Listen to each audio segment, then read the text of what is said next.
رسوله النبي الكريم وعلى آله وصحبه أجمعين. أما بعد فأعوذ بالله من الشيطان الرجيم. بسم الله الرحمن الرحيم. ألف لام را كتاب أحكمت آياته ثم فصلت من لدن حكيم خبير ألا تعبدوا إلا الله إنني لكم منه نذير وبشير ونستغفروا ربكم ثم توبوا إليه يمتعكم متاعا حسنا إلى عجل مسمى ويؤتي كل ذي فضل فضله وإن تولوا فإني أخاف عليكم عذاب يوم كبير إلى الله مرجعكم وهو على كل شيء قدير ألا إنهم يثنون صدورهم ليستخفوا منه ألا حين يستغشون ثيابهم يعلم ما يسرون وما يعلنون إنه عليم بذات الصدور. سورہ ہود مکی سورت 123 کے قریب آیات اور 10 رکوع مکہ مکرمہ میں نازل ہوئی. اس سورت کے جو مضامین ہیں وہ اکثر گزشتہ امتوں پر انکار کی وجہ سے اللہ کے عذابات اور قیامت کی ہولناکیاں، سزا و جزا، نیک لوگوں کو جزا، برے لوگوں کو سزا، اکثر مضامین سورہ ہود کے یہ ہیں. ایک عجیب انداز میں اللہ تعالیٰ نے قیامت کو اس سورت کے اندر بیان فرمایا ہے.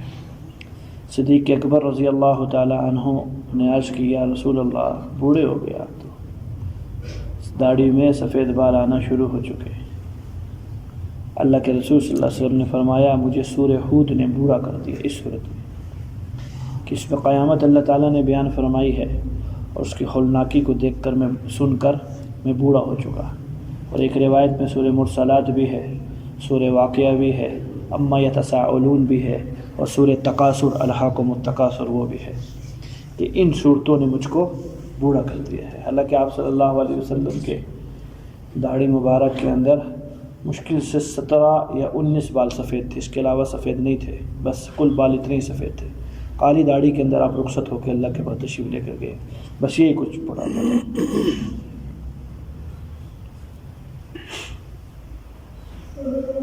سورہ مقطعات، آیات مقطعات سے اللہ تعالیٰ نے سورت کو شروع فرمایا. الف لام را، اس کے معنی اللہ اور اللہ کے رسول صلی اللہ علیہ وسلم کے علاوہ کوئی نہیں جانتا. اور فکر میں پڑھنے کو بھی منع فرمایا ہے. کیا اس کی فکر میں پڑھ جاؤ ان حروف مقطعات کے معنی کیا ہیں، منع فرمایا، بس ختم. شریعت کے پابند ہے، حکم کے پابند ہے. آرام دیں گے، آرام کھائیں گے، آرام سے رہیں گے، جہاں کام لیں گے وہاں کام کریں گے. بس اسلام کا نام یہ ہے، سر جھکانے کا نام یہ ہے. جب کام ہوا کام کرو، جب آقا کہتے ہیں اس طرح پہ آرام کر لو، آرام کر لو. جن چیز سے روک دیا بس رک گئے، اور جو کام کرنے کا حکم دیا بس کام میں لگے رہے. یہ ہے اصل دین. الف لام را حروف مقطعات، معنی اللہ جانتے ہیں، اللہ کے رسول جانتے ہیں. معنی بتلایا ہے، تبلیغ کرنے سے منع فرمایا ہے. اس لیے آپ صلی اللہ علیہ وسلم نے کسی کو بھی اس کے معنی اپنے خاص بندوں کو بھی جو صحابہ کرام اونچے طبقے کے تھے، عشرہ مبشرہ صحابہ تھے، یا 4 خلفاء گزرے ہیں، ان کو بھی آپ صلی اللہ علیہ وسلم نے نہیں بتلایا. کسی کو نہیں بتایا، امانت میں خیانت ہو جاتی، نہیں بتلایا. آگے سے بات شروع کی ہے. کتاب احکمت آیاتہ ثم فصلت من لدن حکیم خبیر. 2 قرآن کی صفت بیان کی ہے. پہلی چیز کتاب، یہ کیسی کتاب ہے؟ احکمت آیاتہ، اس کتاب کی آیات محکم ہیں، جانچ لی گئی ہیں. اردو میں ترجمہ محکم کا ہوگا جانچ لی گئی ہیں. اس کو سمجھیے گا. اگر محکم کو احکام سے لیا جاوے تو معنی یہ بنے گا، اس قرآن کی صفت یہ بنے گی کہ اس قرآن کے اندر نہ لفظی نہ معنوی غلطی کا احتمال ہے، کسی طور پر بھی نہیں ہے. نہ لفظی غلطی ہے اس قرآن کے اندر کہ لفظ غلط ہو گیا، نہ اس چیز کا بھی احتمال نہیں ہے، اور معنوی غلطی کا بھی احتمال نہیں ہے. حالانکہ معنی میں ہر ایک انسان اپنی مراد لے کر کسی کلام کو غلط قرار دیا جا سکتا ہے، لیکن قرآن ایسی چیز ہے کہ معنوی طور پر بھی غلط نہیں ہو سکتا. مانوی غلطی کا بھی اس قرآن میں احتمال نہیں ہے اگر اس محکم کو لے لیا جائے احکام سے، اور اگر محکم کو جس طرح عبداللہ بن مسعود رضی اللہ عنہ کی روایتیں لے لیا جائے منسوخ کے مقابلے میں۔ ایک ہوتا ہے ناسخ اور ایک ہوتا ہے منسوخ، اس کو سمجھیے۔ ناسخ جس کی وجہ سے کوئی چیز منسوخ ہو رہی ہو اس کو ناسخ کہتے ہیں۔ مثلا یوں سمجھیے، روزے کے شروع کے احکامات یہ تھے کہ طاقتور آدمی بھی اگر روزہ نہ رکھے اور فدیہ دے دے روزے کا صدقہ فطر کے مقابلے میں، بس ٹھیک ہے، مرضی روزہ، یعنی روزے کی دو شکلیں تھیں، رکھ لو ٹھیک، نہیں رکھو تو اس کے بعد ایک کام کر لو، فدیہ دے دو۔ آیت اتری نہ، اب یہ ترتیب نہیں ہے، اب ہر حال میں صحت مند آدمی روزہ رکھے گا۔ تو اب جو پچھلی آیت تھی تلاوت باقی ہے، اس کی تلاوت کا انکار نہیں ہے، قرآن میں تلاوت محفوظ ہے، ہاں اس کا حکم منسوخ ہو گیا۔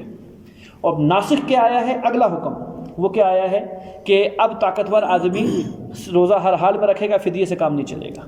تو پچھلی آیت کے لیے اگلی آیت کیا بن گئی؟ ناسخ بن گئی۔ تلاوت کیا ہے؟ محفوظ ہے، قرآن کا جز ہے وہ بھی۔ سمجھ میں آئی ہے؟ تو اس احکمت کو اگر ناسخ لے لیا جائے، نہ منسوخ کے مقابلے میں لے لیا جائے، تو معنی یہ بنے گا آیت کا کہ اس کی آیات ہر حال کے اندر قابل عمل ہیں۔ یہ قرآن ایسی چیز ہے کہ جس کا کیا نام ہے، ایک ایک زیر زبر اور ایک ایک حرف قابل عمل ہے، عمل کے قابل ہے، اس پر عمل کیا جائے۔ اس کا ناسخ کوئی نہیں ہے کہ جو اس کو نسخ کر سکے۔ قرآن کا قرآن ناسخ ہو سکتا ہے، قرآن حدیث سے نسخ ہو سکتی ہے، یہ بھی گویا حدیث کیا ہے؟ وہی، گویا قرآن وہی کے ذریعے تو نسخ ہو سکتا ہے۔ اللہ نے ابھی یہ چاہا تھا، اس کے بعد اللہ یہ چاہنے لگ گئے، لیکن قرآن دنیا والوں کی زبانوں سے نسخ نہیں ہو سکتا۔ قرآن کا معنی بھی، قرآن کا مطلب بھی دنیا والے اپنی مرضی سے نسخ نہیں کر سکتے۔ قرآن کا ناسخ دنیا میں کوئی موجود نہیں ہے، وہی ہو سکتی ہے جو ہو چکی، اب نہیں ہے۔ حضور صلی اللہ علیہ وسلم کا دور ختم ہو چکا، قرآن جس شکل کے اندر حضرت محمد رسول اللہ علیہ وسلم نے ہم تک بھیجا، اسی شکل کے اندر تا قیامت رہے گا، اب اس کا ناسخ کوئی بھی نہیں ہے۔ قرآن کا اب زیر زبر منسوخ نہیں ہوگا۔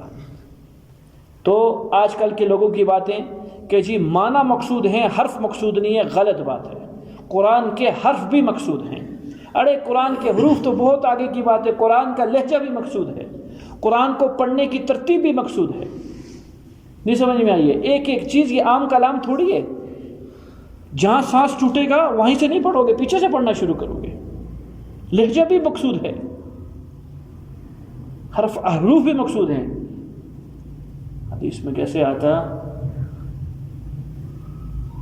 حدیث میں آیا، اللہ کے نبی علیہ السلام کے پاس ایک صحابی آئے، کہا یا رسول اللہ بدخوابی کی شکایت ہے۔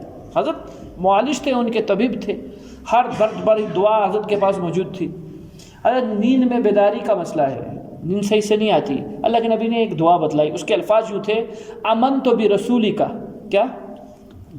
آمنت برسولک الذی ارسلت، میں اس نبی پر، اس رسول پر ایمان لایا جس کو اللہ تعالیٰ نے مبعوث فرمایا۔ اس کے حدیث کے، اس دعا کے آخری الفاظ یہ تھے۔ اس صحابی نے یہ پڑھا، آمنت بنبیک الذی ارسلت، میں اس نبی پر ایمان لایا جس کو اللہ تعالیٰ نے بھیجا ہے۔ رسول کی جگہ کیا کر دیا؟ معنی کیا ہے؟ ایک ہی ہے، یہ الگ ہے، ایک ہی معنی ہے۔ نبی بولو تو محمد رسول اللہ علیہ السلام مراد ہیں، رسول بولو تو حضور صلی اللہ علیہ وسلم مراد ہے۔ اللہ کے نبی نے فرمایا یوں بول، آمنتک برسولک الذی انزلت، نبی کا الذی انزلت نہ بول۔ معلوم کیا ہوا؟ وحی کے الفاظ بھی مقصود ہیں، یہ حروف بھی مقصود ہیں۔ اس کا وہ اپنی ترتیب پر نہیں لا سکتا ہوں کہ معنی بس چاہیے ہم لوگوں کو۔ جس طریقے سے آج کل کے لوگوں کی باتیں ہیں کہ جی قرآن کا معنی مقصود ہے، الفاظ مقصود نہیں ہے، لہٰذا کیونکہ یہ اس لیے الفاظ اس طرح کے ہیں کہ وہ عرب تھے اور عربی میں قرآن اترا ہے، تو اس لیے ان کی زبان میں اترا، ہم اپنی زبان کے اندر اس کو کسی طرح کا بھی بنا سکتے ہیں، نہیں۔ حروف بھی مقصود ہیں قرآن کے، قرآن کا زیر زبر بھی مقصود ہے، قرآن کا معنی بھی مقصود ہے، قرآن کا لہجہ بھی مقصود ہے، اور قرآن کے پڑھنے کی تلاوت بھی مقصود ہے۔ یہ پانچ کی پانچ چیزیں قرآن کی محفوظ ہیں، اس کا کوئی ناسخ نہیں ہے۔ واضح ہوگی بات جی؟ یہ احکمت آیاتہ، یہ ایک ایسی کتاب ہے، اللہ فرما رہے ہیں جس کی آیات محکوم ہیں، محکم ہیں، چھانچ بینچ ہو چکی ہے ان آیات کی۔ چھانچ بینچ کرنے والے کون ہیں؟ اللہ کی ذات ہے، کلام نکلا اللہ کی ذات سے ہے۔ کس ہیبت سے نکلا ہوگا. حضور صلی اللہ تبارک و تعالی علیہ وسلم پر قرآن کا حالت یہ ہوا کرتا تھا، غلبہ ہو جایا کرتا تھا. گرمیوں کے اندر، سردیوں کے اندر پسینے آیا کرتے تھے اور گرمیوں میں کپکپاہٹ شروع ہوا کرتی تھی. فرماتے ہیں حضرت بن ثابت رضی اللہ عنہ، حضرت کا سر مبارک میری ران پہ تھا، جب وہی آئی ایسی حالت تھی کہ ران ٹوٹ جائے گی میری، اتنا بوجھ تھا. اونٹنی حضور صلی اللہ علیہ وسلم کی بیٹھ جایا کرتی تھی وہی کی بوجھ سے، لیکن اس کے باوجود بھی حالت غیر میں نہیں جایا کرتے تھے. کس میں نہیں جایا کرتے تھے؟ حالت غیر میں نہیں جایا کرتے تھے. آپ کو ایک اور بات سناؤں، حضرت نے اس پر ایک عجیب سی بات لکھی ہے. فرمایا کیفیات آنے اور نہ آنے کا تعلق عقل سے بھی ہے. خوب سمجھو غور سے. حضرت نے ایک عجیب نکتہ بیان فرمایا ہے. یہ نبیوں کے اوپر کیفیات آتی تھیں لیکن غلبہ عقل کا رہا کرتا تھا، کیفیت کے پیچھے ماہور نہیں ہو جایا کرتے تھے. اس بات کو سنیے. بعض اوقات انسان پہ مختلف قسم کی کیفیت آ جاتی ہے.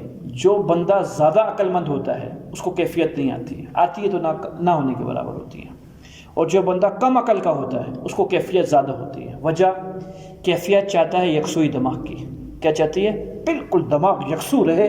اب اللہ کی طرف سے کوئی کیفیت اترتی ہے. جو مجذوب لوگ ہوتے ہیں ان کے پاس کیا نہیں ہوتی؟ عقل کم ہوتی ہے. عقل جب کم ہوتی ہے تو ان کے پاس کیفیت زیادہ آتی ہے. جو عقل مند آدمی ہوتا ہے اس کا دماغ کبھی یکسو ہوتا ہی نہیں ہے. ایک کے بعد دوسری چیز سوچنے لگ جاتا ہے، دوسری چیز کے بعد تیسری چیز سوچنے لگ جاتا ہے، چوتھی چیز سوچنے لگ جاتا ہے. فائبر بہت خوب سوچتا ہے. دماغ کیا نہیں ہوا؟ یکسو ہوا نہیں، کیفیت آئی نہیں. انبیاء سے بڑھ کر عقل مند انسان کوئی بھی نہیں ہوتا. نبی سب سے بڑا عقل مند ہوتا ہے. کیفیت آتی ہیں، وہی کا آنا کیفیت ہے لیکن غالب نہیں ہوتی کیفیت ان کے اوپر. ہمیشہ وہ کیفیت کے اوپر غالب رہتے ہیں. واضح ہوگی یہ بات جی؟ تو فرمایا یہ عام چیز نہیں ہے، احکمت جان پہچان کی ہے. کس نے پڑتال کی ہے؟ اللہ کی ذات نے کی، کیونکہ خود اللہ متکلم ہے. قرآن کے متکلم کون ہے؟ اللہ کی ذات ہے. قرآن اللہ رب العزت کی ذات سے نکلا ہے تو قرآن اس لحاظ سے مخلوق بھی نہیں ہوگا. قرآن کیا میں مخلوق ہوں تو میرا کلام بھی مخلوق ہے. جب میں ختم میرا کلام ختم. مردوں کو بولتے دیکھا نا، کتنے بولتے ہیں؟ زیادہ بولتے ہیں مرنے کے بعد یا کم بولنا شروع کرتے ہیں؟ بالکل نہیں بولتے. کیوں؟ وہ خود حادث. جب جسم حادث تو مخلوق اس کی زبان، اس کا جو کلام تھا یہ بھی حادث، ختم ہو گیا. اللہ کی ذات حادث نہیں ہے، اللہ قدیم ہے. یہ تھوڑی مشکل بحث ہے لیکن سمجھیے اب یہ موضوع چل گیا ہے. اللہ کی ذات کیا ہے؟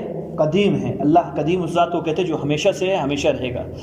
ابد الابد ہے اللہ کی ذات. تو اللہ کی تمام صفات بھی قدیم ہے. ایسے نہیں ہے کہ ختم ہو جائیں گی. اللہ جب تک ہے صفات تب تک ہے. میں اس وقت تک عالم ہوں جب تک میں زندہ ہوں. میں اس وقت تک میری یہ گفتار میرے اس وقت تک میرے ساتھ ہے جب تک میں زندہ ہوں. جس دن میں ختم، میری گفتار ختم، میری حرکات، میری ساری صفات ختم. فرمایا قرآن مخلوق نہیں ہے، قرآن صفت ہے اللہ کی. جب تک اللہ ہے قرآن محفوظ ہے. بے شک نقوش ختم ہو جائیں گے، لوح محفوظ پہ محفوظ ہے. نقوش کیا ہو جائیں گے؟ حدیث میں آتا ہے آپ صلی اللہ علیہ وسلم فرما رہے ہیں کہ ایک وقت ایسا آنے والا ہے کہ تم اس قرآن کو کھولو گے نقوش نہیں ہوں گے. قرآن صفحہ ملے گا، کچھ بھی نہیں ہوگا. کا یہ قرب قیامت ہے. لیکن کیا خیال ہے؟ یہ نقوش مخلوق ہیں، اس کی صفات مخلوق نہیں ہے. یہ جو قرآن لوح محفوظ میں وہ کبھی بھی ختم نہیں ہوگا. وہ اللہ کی صفت ہے. وہ کس کی صفت ہے؟ یہ ہم اہل سنت والجماعت کا عقیدہ ہے بھائی. معتزلہ ایک فرقہ آیا ہے، گمراہ کن فرقہ. ان کی نظر ظاہر کے اوپر گئی ہے، باطن پر نہیں گئی ہے. انہوں نے ظاہری طور پر کہہ دیا ہر کچھ دنیا میں مخلوق ہے. قرآن نے کہا ہے کہ ہر چیز مخلوق ہے. اللہ خالق کل شیء، قرآن بولتا ہے اللہ ایک ایک چیز کا خالق ہے. تو قرآن کا خالق بھی تو اللہ ہوا، تو لہذا یہ بھی مخلوق ہوگی. قرآن اللہ کی صفت ہے. قرآن کیا ہے بھیا؟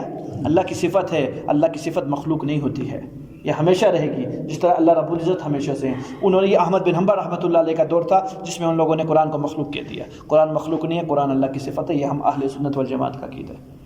فرمائے احکمت آیات، اس آیت کی اس ذات نے جانچ پڑتال کی ہے جو خود ذات ہے، اپنی ذات کے اندر ذات ہے، وحدہ لا شریک ہے، اس کے ساتھ کوئی ثانی نہیں ہے. اتارا محمد رسول اللہ صلی اللہ علیہ وسلم پر ہے. خوب جان پرچار کو ہو چکی ہے اس قرآن کی، لہٰذا قابل عمل قرآن ہے.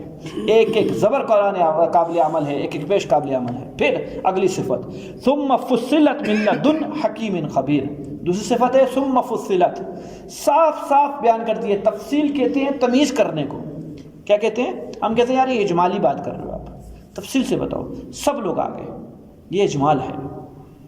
آپ کو مجیت کا تو پتہ چل رہا ہے آنے کا، لیکن کون لوگ آئے ہیں؟ شادی میں سارے لوگ آ گئے. تو میں بھول چکا ہوں کہ میں نے کارڈ کس کس کو دیے ہوئے ہیں، تفصیل بیان کرو، کون کون آیا، زید بھی آیا، عمر بھی آیا، بکر بھی آیا، خالد بھی آیا، ہاں یہ تفصیل ہو رہی ہے۔ یہ کیا ہو رہی ہے؟ فرمایا قرآن کیسا ثم فصلت، تفصیل والی کتاب ہے، حق اور باطل کے درمیان میں فرق کر دیتی ہے، تفصیل بیان کر دیتی ہے۔ قرآن کی اگلی صفت یہ ہے، کسی کتاب میں یہ صفت نہیں ہے، صرف یہ قرآن کے اندر صفت ہے کہ حق اور باطل کے اندر فرق کرنے والی، اس لیے اس کتاب کا نام دوسرا فرقان بھی ہے۔ فرقان کہتے ہیں حق اور باطل میں تمیز کرنے والی کو، اور تفصیل کہتے ہیں، تفصیل بھی کہتے ہیں ایک دوسرے میں تمیز کرنے والے کو۔ ترجمہ کیا کیا؟ ثم فصلت، یہ آیات محکم ہیں۔ نمبر 2 اگلی چیز ثم فصلت، اور یہ صاف صاف بیان کر دیتی ہے، اس نے ظاہر کر دیا حق کو بھی اور باطن کو بھی۔ دیگر امتیوں کے ساتھ کیا ہو، ازل سے لے کر ابد تک کی چیزوں کو قرآن نے محفوظ فرمایا۔ نکلی کہاں سے ہے؟ من لدن حکیم خبیر، کسی کے ذہن میں آ جائے ایسا کلام کون پیش کر سکتا ہے؟ ضرور قرآن میں نقص ہوتا ہے، کاکی کی غلطی ہو جاتی ہے، فاعل کو مفعول بنا دیتا ہے، مفعول کو فاعل بنا دیتا ہے، مختلف قسم کے فصاحت کے اندر غلطی ہو سکتی ہے، بلاغت میں ہو سکتی ہے، قافیہ ردیف کے اندر ہو سکتی ہے، مبالغہ اوزان کے اندر غلطی ہو سکتی ہے۔ یہ کیسی کتاب ہے کہ جو ہے بھی محکم، نمبر 2 صاف صاف بیان کرتی ہے۔ فرمایا تمہارے ذہن میں اگر یہ خیال آ جائے کہ یہ کام کیا نام ہے کوئی کر نہیں سکتا، ایک ذات ہے جو کر سکتی ہے، من لدن، اس ذات کے پاس سے یہ آ رہی ہے، حکیم، جس کا کوئی فعل حکمت سے خالی نہیں ہے۔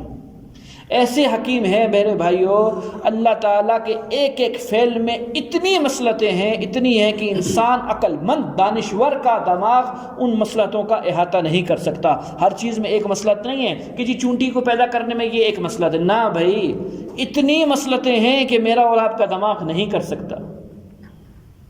جی مکھیاں فضول قسم کے بیکٹیریا کھاتی ہے جو کہ انسان کو نقصان دیتے ہیں، اس لیے اللہ نے مکھی کو پیدا کیا۔ بھیا یہ تو ٹوٹی پوٹی ایک سائنس نے ایک چیز کو بتلا دیا، اللہ جانے کتنی اس میں حکمتیں ہیں خالی مکھی کو پیدا کرنے کے اندر۔ فرمایا ایک ایک چیز کے اندر اتنی حکمتیں ہیں کہ جس کا انسان کہتا ہے۔ مجھ کو اور آپ کو پیدا کرنے کی اللہ کی حکمت ہے، اور ضرور اللہ کے دربار میں یہ گفتگو ہوئی ہوگی کسی دن کہ اس کو بھی پیدا کرنے لگا ہوں، اس کو بھی پیدا کرنے لگا ہوں، اور بغیر حکمت کے پیدا کرنے نہیں لگا، حکمت سے پیدا۔ اس وہ حکیم ذات ہے۔ اور دوسرا باخبر، دانا، ایسا باخبر کہ چونٹی کی آہٹ سے بھی باخبر، کیا کلا آواز یہاں سے گزرے کہ جسم کے اوپر چل رہی ہے، پتہ نہیں چل رہا کہ چل بھی رہی ہے یا نہیں چل رہی ہو، تو دیکھنے سے معلوم ہوئے کہ اوہو ہماری مثال تو ایسے ہوئی، پتہ نہیں سنائی کہیں دیر کوئی گھنٹے 2 گھنٹے۔ مچھر مبارک بیل کے اوپر بیٹھا رہا، جب کام یاد آیا اڑنے کا تو اڑنے لگا، تو کان میں بول دی کہ معذرت کے ساتھ کہیں دیر میں آپ کے اوپر وہ سوار رہا، تکلیف ہوئی ہوگی، تو معذرت کے ساتھ جا رہا ہوں۔ بیل نے کہا سن جا بات، جا رہا تو نہ تیرے آنے کی خبر نہ تیرے جانے کی خبر، قیامت تک بھی بیٹھا رہتا تو مجھے معلوم بھی نہیں تھا، یہ تو تیرے بتانے میں پتہ چلا تو بیٹھا ہوا ہے، تیرے بوجھ سے میں نے کہا دبنا تھا۔ تو مکھی غریب وہ ہے ہمارے، ہم یہاں چلے تو معلوم نہ ہو، لیکن اللہ اس کی آہٹیں سنتا ہے، کہاں سے؟ عرشوں پہ رہ کر۔ کس کی آوازیں سنتا ہے؟ یہ تو زمین ہے بھیا، سمندروں کی گہرائیوں کو کوئی نہیں جانتا ہے، جبرائیل بھی نہیں جانتا ہے، وہاں کی مخلوقات کی آوازوں کو اللہ کی ذات سنتی ہے۔ کیا کھایا اس ٹائم پر اللہ جانتی ہے، کھا کر کہاں پہنچی یہ بھی اللہ جانتا ہے، کتنے کروٹ لیتا ہے ایک پتا درخت سے گرتے ہوئے زمین تک پہنچتے ہوئے، اللہ کی ذات جانتی ہے، اللہ سب جانتے ہیں، ایسے خبیر ہیں۔ تو جب وہ یہ کچھ جانتا ہے تو میرے اعلانیہ اور میرے سر کو نہیں جانتا، میں ظاہر میں کیا کرتا ہوں، میں باطن میں کیا کرتا ہوں، سب جانتا ہے، اس سے کوئی چیز مخفی نہیں ہے۔ یا داؤد کل بنی اسرائیل، داؤد ان بنی اسرائیلیوں کو خوشخبری دے، بتلا ان کو، کون؟ اس آدمی کو خوشخبری دے کہ جو خلاوات تنہائیوں میں گناہ کرنے سے ڈرتا ہے، اس کو جا کے خوشخبری دے۔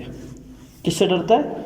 اعلانیہ سب کا اچھا ہے، جو تھوڑی داڑھی والا ہے، ٹوپی والا ہے، اس کا اعلانیہ اچھا ہے، وہ نہیں کرتا، جب لوگ دیکھتے ہیں وہ سب سے بڑا بزرگ ہے۔ مصیبت کس چیز کی ہے؟ تنہائیوں کی، خلوت کی، جس کی تنہائیاں، حدیث پاک کیا فرماتی ہے؟ اللہ میری تنہائیاں میری اعلانیہ سے اچھی کر دے، اور میرے اعلانیہ کو صالح بنا دے۔ یہ حدیث ہے، مانگو دعا جی، کیا؟ میری تنہائی کو میری اعلانیہ سے، یعنی میری خلوت کو میری جلوت سے اچھی کر دے، اور میری جلوت کو اللہ صالح بنا دے۔ اصل معاملہ کس چیز کا بھیا؟ جب موبائل ساتھ ہوتا ہے، کمبل کے اندر ہوتے ہیں، اماں ابا دونوں سمجھ رہے محترم سو چکے ہیں، لیکن محترم سوئے نہیں ہیں، وہاں محترم پونا کر رہے ہیں، اب تیری مرضی ہے، یا تو اللہ کو راضی کر لے یا اللہ کو ناراض کر لے۔ اللہ تیرا ظاہر بھی جانتا ہے، اللہ تیرا باطن بھی جانتا ہے۔ من لدن، اس ذات کی طرف سے آیا ہے، حکیم، بڑی حکمت والا ہے، بہت حکمت ہے اس کے پاس، ایک ایک کام کے اندر اتنی حکمت ہے کہ انسان احاطہ نہ کر سکے اس کی حکمتوں کا، اور خبیر، باخبر بھی ہے۔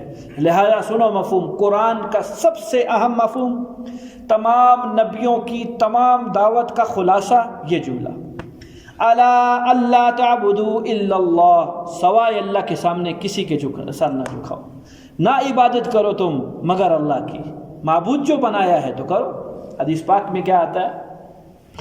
کائنات کی ابتدا اللہ تعالیٰ نے اپنی وحدانیت سے کروائی ہے، کائنات کی ابتدا حدیث پاک میں آتا ہے اللہ نے سب سے پہلے وجود اس کائنات میں جس مخلوق کو دیا اس کا نام قلم ہے۔ کیا ہے؟ قلم۔ اللہ نے قلم سے حکم فرمایا اکتب، لکھو۔ قلم نے کہا یا ربی ما اکتب، میں کیا لکھوں؟ کا لکھ اننی انا اللہ لا الہ الا انا، آج سے لے کر تا قیامت سے کب تک اللہ جانے اگر کوئی معبود ہے تو وہ میں ہوں، میرے علاوہ کوئی نہیں۔ اننی انا اللہ، میں ہی اللہ ہوں، لا الہ الا انا، میرے علاوہ الہ کوئی بھی نہیں ہے۔ الہ کون ہے؟ سوائے اللہ کی ذات ہے۔ تو یہ عبدیت اور یہ معبودیت یہ ہم دونوں کا رشتہ ہے، ہمارے اور اللہ کا۔ ہم اللہ کے کون ہیں؟ عبد ہیں، اور اللہ ہمارے کون ہیں؟ معبود ہیں۔ یہ اتنا خوبصورت رشتہ ہے میرے بھائیوں، ماں باپ کا رشتہ اتنا پائیدار نہیں ہے، بیوی بچوں کا رشتہ اتنا پائیدار نہیں ہے، یار احباب کا رشتہ اتنا پائیدار نہیں ہے جتنا عبد کا اور اس کا رشتہ معبود کا پائیدار ہے۔ جب معبود جان چاہتا ہے کہ یہ میرا حقیقتاً عبد ہے تو میرے محترم ساتھیو، اب معبود اس عبد کو کبھی خالی ہاتھ نہیں چھوڑتا ہے۔ جب جائے گا اس کی کشکول بھر بھر کے معبود بیچتا رہے گا۔ انبیاء کا خلاصہ، نبیوں نے عبادت کا حق ادا کیا، ہمارے نزدیک حق ادا کیا، لیکن ان کی کسے نفسی کے ہم اللہ کی ذات کا حق ادا نہ کر سکے۔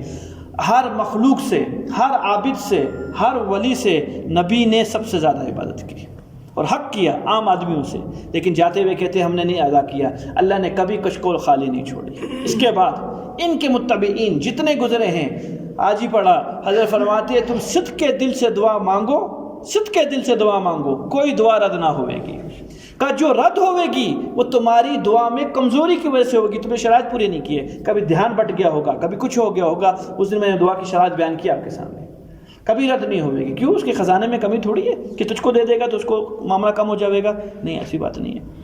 فرمائے عبادت کرو تو عبدیت کا حق ادا کرو، اپنی عبادت کے اندر تذلل لاؤ، عجز لاؤ، انکساری لاؤ، اپنے رب کے سامنے گڑ گڑاؤ، جھکو جھکو جھکو، جتنا جھکو گے رب اتنا خوش ہوگا۔ یہ وہ ذات ہے۔ اللہ تعبدو، مت مانگو، مت عبادت کرو، الا اللہ، سوائے اللہ کے۔ اچھا جی، اس کو سنیے، بڑا گہرا مفہوم ہے بھائیو۔ عبادت کا تعلق صرف نماز، روزے، زکوٰۃ، حج سے نہیں ہے، یہ تو ایک سرسری عبادات کے نام ہے جن کو ارکان اسلام کہا گیا ہے۔ سونے میں عبادت نہیں، کھانے میں عبادت نہیں، سوچنے میں عبادت نہیں، دیکھنے بولنے سننے میں عبادت نہیں، ہر جگہ عبادت ہے، ہر جگہ عبادت ہے۔ سوچنا محمد رسول اللہ کا عبادت ہے، بولنا آپا اسلام کے طرز کا عبادت ہے، پہننا آپا اسلام کا طرز کا عبادت ہے، شکل و شباہت آپا اسلام کی طرز کی عبادت ہے۔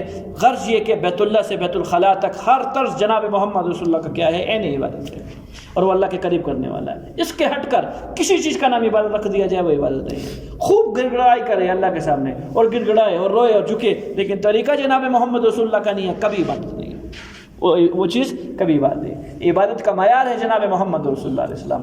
جتنا جتنا حضور صلی اللہ علیہ وسلم کے مشابہ ہے اتنا اتنا عابد ہے، جتنا جتنا اللہ کے نبی کے خلاف ہے اتنا بے شک ذکر اذکار کرے۔ محمد رسول اللہ علیہ السلام کے مشابہ نہیں ہے، دور ہے۔ اللہ تعبدو، اللہ چاہیے ہے، عبادت چاہیے، اللہ رب العزت کی طرز چاہیے، اللہ رب العزت چاہیے، تو جناب محمد رسول اللہ وسیلہ ہے تمہارے، ان کی ترتیب پر آؤ۔ آگے اللہ کے نبی نے اپنا تعارف فرمایا، اننی لکم منہ نذیر و بشیر، میں اسی اللہ کی طرف سے تمہیں، اے نافرمانو، اے گناہ گارو، ڈرانے آیا ہوں، اور اے فرما بردارو، اے اللہ کے محبین، اللہ کو چاہنے والے، تمہیں بشارت دینے آیا ہوں۔ نذیر صرف اس ذات کو کہہ سکتے ہیں جو پیار محبت کے ساتھ، شفقت کے ساتھ کسی کو دنیا اور آخرت کے نقصان سے بچائے، وہ نذیر ہو سکتا ہے۔ سمجھ میں آئی ہے؟ نذیر کس ذات کو کہتے ہیں؟ نبیوں کے ساتھ حضور صلی اللہ علیہ وسلم کی صفت بیان کی گئی ہے نذیر۔ میں نے کہا نذیر کس کو کہتے ہیں؟ پیار محبت شفقت کے ساتھ کسی کو دنیا اور آخرت کے انجام اور اس کے ان کے عذابات اور ان کے نقصانات سے ڈرانے والے کو کیا کہتے ہیں؟ نذیر۔ اور بشیر کس کو کہتے ہیں؟ پیار محبت کے ساتھ بغیر غرض کے کسی کو جنت کی دنیا آخرت کی بشارتیں دینے والے کو بشیر کہتے ہیں، یہ نبی ہو سکتا ہے، ورنہ ہر آدمی میں کوئی نہ کوئی غرض ہے۔ بھیا میں تو نماز غرض سے پڑھنے آتا ہوں، چاہے جائے کہ کسی سے بات غرض سے کروں، میں تو سلام اس کو کروں گا جس سے میری غرض ہوئے گی، میں اس کے ساتھ سلام نہیں کروں گا جس سے میری غرض نہیں ہوگی۔ دنیا کا یہ رواج ہے یا نہیں ہے بھیا؟ اچھا، حکم کیا دیا گیا ہے؟ سواری والا نیچے والے کو سلام کرے، کھڑا ہونے والا بیٹھنے والے کو سلام کرے، بیٹھنے والا لیٹنے والے کو سلام کرے، چلنے والا بیٹھنے والا، ہر اوپر والا بندہ، کیونکہ وہ تکبر کی حالت کے اندر ہے، نیچے والے کو سلام کرے تاکہ عاجزی آئے اس میں۔ نیچے والوں کو حکم نہیں ہے، اوپر والوں کو سلام کرے، اوپر والا نیچے والے کو سلام کرے گا، ممبر والا زمین والوں کو سلام کرے گا، چلنے والا پیدل چلنے والا بیٹھنے والوں کو سوال کرے گا، سواری والا پیدل چلنے والے کو سوال کرے گا۔ یہ سلام کیا بتلایا؟ عاجزی آ جائے گی۔ نبی کے اندر یہ چیز موجود ہوتی ہے، اس لیے نبی کے اندر کوئی غرض نہیں ہوتی ہے، اس کو بشیر کہہ سکتے ہیں، اس کو نظر یہ بے غرض بات کرتا ہے، اس کی کوئی غرض نہیں ہوتی۔ یہی صفت آپ علیہ السلام کے طفیل اور آپ کی برکت سے اللہ نے ہزار صحابہ کرام میں عطا فرمائی۔ کیا ہوا؟ اللہ کے نبی علیہ السلام کی جو خدمت کی، بے لوث خدمت کی، بغیر کسی غرض کی خدمت نہیں کی۔ ان کی غرض کیا تھی؟ ایک غرض تھی، اور وہ غرض مطلوب ہے، شریعت نے اس غرض کو چاہا ہے کہ یہ غرض ہونی چاہیے، کیا؟ اللہ کے نبی کا ساتھ مل جائے کسی طرح جنت کے اندر، بس یہ غرض تو مطلوب ہے۔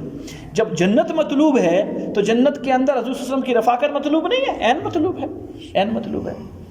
تو فرمایا بشیر بھی نذیر بھی۔ اگلی چیز وَانِسْتَغْفِرُوا رَبَّكُمْ، اپنے رب کے سامنے پیش ہو جاؤ، عاجزی کر بیٹھو، اور اپنے اعتراف کو ہیلے نہ بنو۔ نہیں، میں نے اس طرح کی بات نہیں کی، یہ جھوٹ نہیں ہو سکتا، یہ تو یوں ہے نا، اللہ کو ایسا کرنے والا پسند نہیں ہے، اللہ کو اعتراف کرنے والا پسند ہے۔ بولا میں نے جھوٹ بولا، میں نے بدنظری کی، میں نے غیبت کی، ہیلے مت بنائے۔ شیطان ہیلے بنو، گلا کروانے کے بعد ہیلے بنوائے گا، نہ، یہ بات تو یوں تھی، اصل تو یوں تھی، میں بچ گیا، تھوڑا سا بچ گیا، تھوڑا سا نہیں بچ گیا۔